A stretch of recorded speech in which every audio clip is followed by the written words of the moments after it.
Deuxième épître de Pierre, chapitre 2.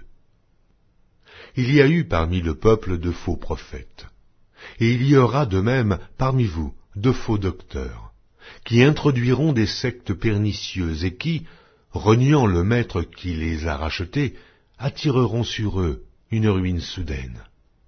Plusieurs les suivront dans leur dissolution, et la voie de la vérité sera calomniée à cause d'eux. Par cupidité, ils trafiqueront de vous au moyen de paroles trompeuses. Eux que menace depuis longtemps la condamnation et dont la ruine ne sommeille point.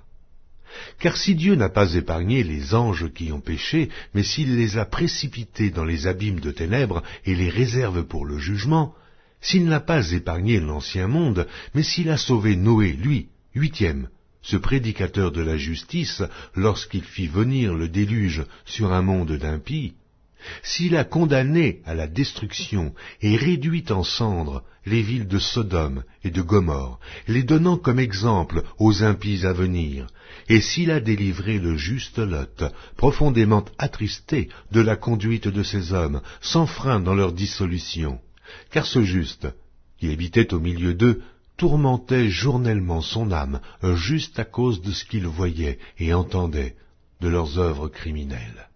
Le Seigneur s'est délivré de l'épreuve les hommes pieux, et réservé les injustes pour être punis au jour du jugement. Ceux surtout qui vont, après la chair, dans un désir d'impureté et qui méprisent l'autorité. Audacieux et arrogants, ils ne craignent pas d'injurier les gloires, tandis que les anges, supérieurs en force et en puissance, ne portent pas contre elles de jugement injurieux devant le Seigneur. Mais eux, semblables à des brutes qui s'abandonnent à leur penchant naturel et qui sont nées pour être prises et détruites, ils parlent d'une manière injurieuse de ce qu'ils ignorent et ils périront par leur propre corruption, recevant ainsi le salaire de leur iniquité. Ils trouvent leur délice à se livrer au plaisir en plein jour.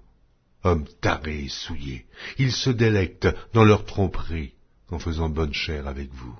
Ils ont les yeux pleins d'adultère et insatiables de péché.